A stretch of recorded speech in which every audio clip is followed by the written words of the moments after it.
Hello, everyone. Welcome to the Aquarian Mind Podcast. Today's podcast, episode number 270. I'm your host, Jamel Crothers. It's Book Insight Friday, and I've got to address the elephant in the room. I've got to address this Code Blue series. And I know I've done plenty of videos on it. I think I've done about 7 or 8 about the Code Blue series and what went into it and why and all of this good stuff, right? And the music I listened to while writing the series. But I need to really delve deep into this a little bit today. The reason why is I, did a Black Authors meet and greet on Saturday. So if you guys haven't listened to my 2 previous pods this past week, especially the Monday one, toward the end of the podcast, on Monday, I spoke about people constantly asking me if I'm a police officer or if I'm a cop, in regards to the Code Blue book. And I don't understand why people were asking me that. It was kind of weird. I got asked about 5 or 6 times within 4 hours.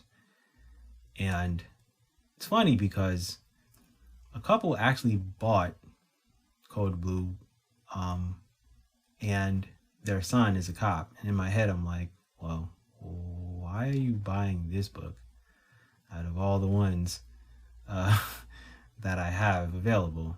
Could have bought I Woke Up a Black Man for all I cared. So I, was thinking about it, and going, okay. So anyway, just so you guys know, if you guys don't know by now, all of my books are fictional, based off of life and what's, going on in the world.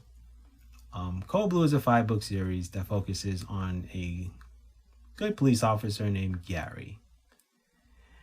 And when I started writing this first book, I started to ask myself, with all of the things that are going on, as far as wrongdoings, falsified reports, police corruption, police brutality, police killings, things of that nature, and it's very prevalent here in Phoenix where I live. So it's not like I moved from one city to the next and it got better.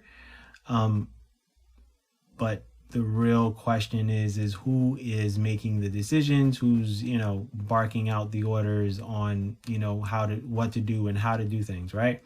Because there is no lone wolf when it comes to situations in the workplace, right? There are always a few bad apples, right?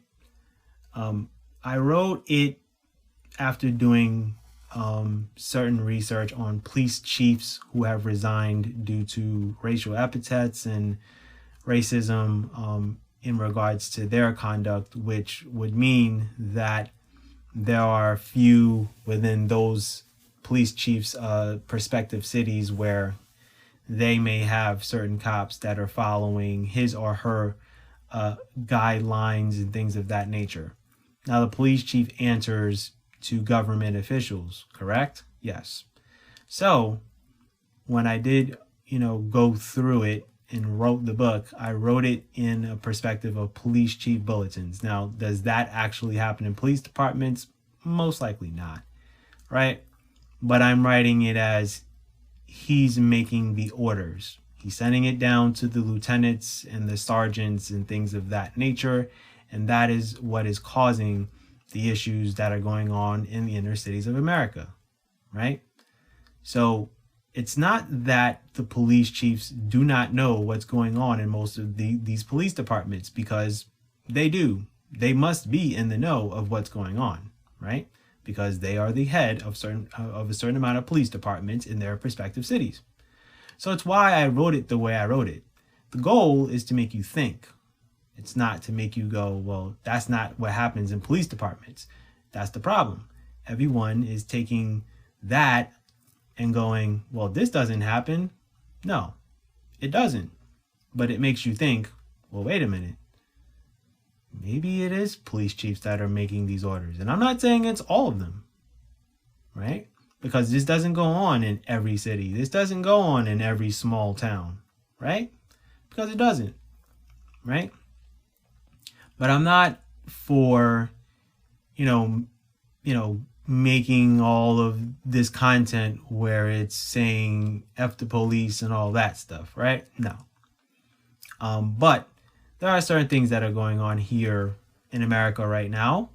And there's certain things that are going on in Atlanta right now where they're trying to build a huge police academy and base for police officers to train and things of that nature. And it's causing a ruckus. And my advice is to look deeper into it. I'm not going to sit on this podcast and go full-fledged on, what's going on with that. But let's just say I did learn of that not too long ago, and it's not necessarily a great thing, right? Am I saying that they're all bad cops? No.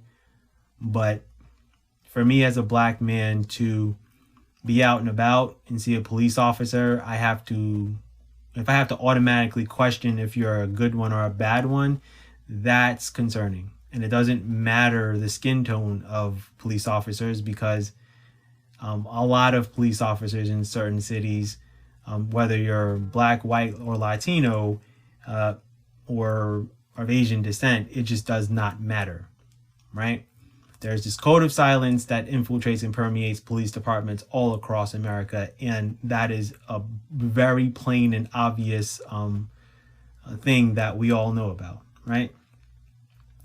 The problem that I have sometimes is, as I write these books, and people don't critically think to themselves. And sometimes there are people who are absolved from these types of things that are going on because of who they are, because of their status, or because of the tone of their skin. Now, I am mixed. I am Brazilian, Italian, and black. And my skin is not fair white Italian as my grandmother or my great-grandparents. I am a little bit of darker skin tone, right? So I've been mistaken for Puerto Rican and Dominican the majority of my life because I've grown up in New York City. In certain neighborhoods in New York City, when you go into them, people are going to assume you are of a certain race. So I will sit and tell you, when I go into Washington Heights, it is predominantly Latino and it's predominantly Dominican. And I get mistaken for a Dominican sometimes. And that's okay. I don't take it personal. They think that I speak Spanish. I don't. I know a little bit of Spanish. I remember a little bit of it from high school. But I'm not going to say I am fluent in it. I understand some of it. I understand certain sentences and certain things in French also, because I took French in school also. Now, back to the subject at hand. The problem that I have with me and the book series that I've written is I write it from a certain perspective, and it's hard to process it. But when there are certain documentaries and certain things that are shown on television in regards to police departments, people are forced to take that at face value because it's actually shown in front of you. The perfect thing I can say, the perfect example I can use is The Force. And it is a movie / kind of documentary that is on Hulu. And I did watch it in its entirety. I think it's about an hour and a half. And it's about the Oakland Police Department struggling to confront federal demands for reform and an explosive scandal. And it's an explosive scandal that the police chief at that time had knowledge of. Okay? Now, I'm not going to sit here and tell you the details of it because I need you guys to go watch it. Right? Another movie, A Cops and Robbers Story. A New York City police officer's career is threatened by revelations about his former life as a gang member. Hour and 24 minutes. That's based on a true story. There's a lot of things that go on in that documentary. There's another one called Line of Duty. It focuses on police officers. And there's another one on Hulu I forget the name of it. I tried researching it to try to remember, but I watched it so long ago, I unfortunately do not remember. But it is about the New York City police officers.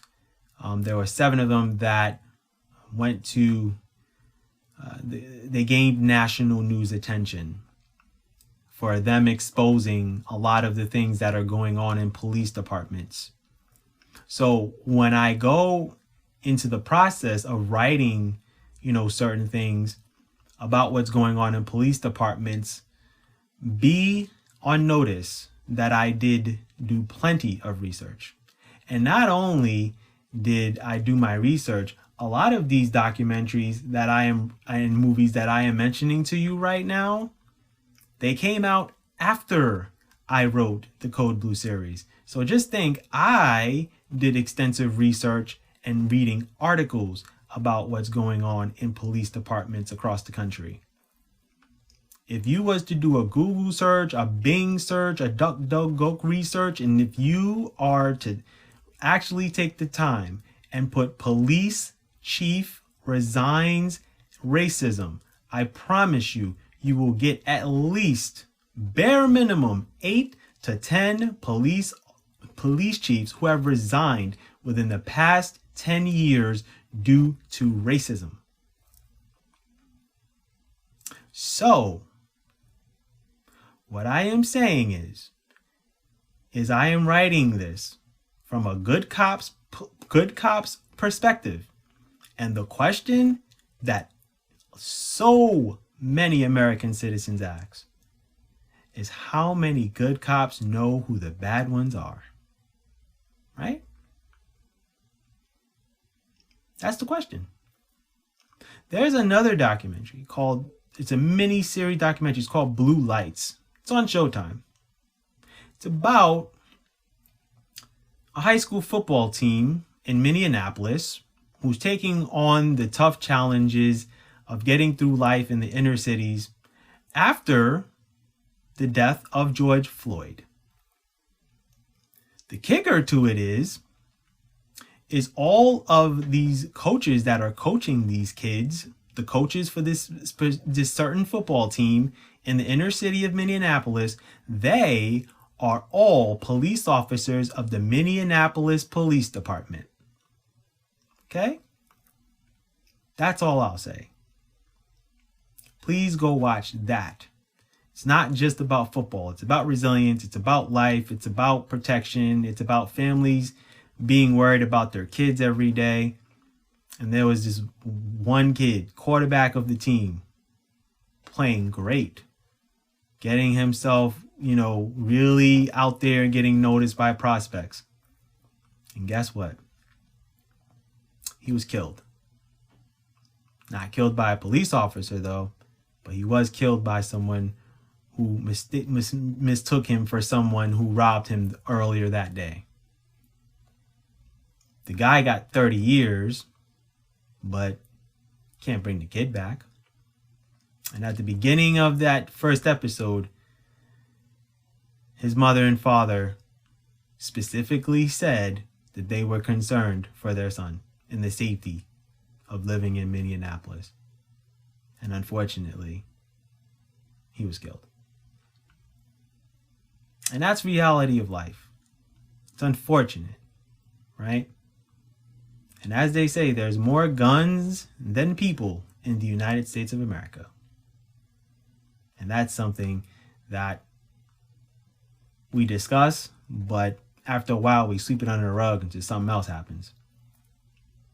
So my point is, and I know I sound passionate and I know I'm really intense today, it's just, I think I should have addressed this a long time ago in regards to this Code Blue series, but I didn't want to sit and fully give away my book series. But what I am trying to say is this good cop Gary deals with a lot of things, right? And like I said, it's fictional based off of certain things that are going on in real life.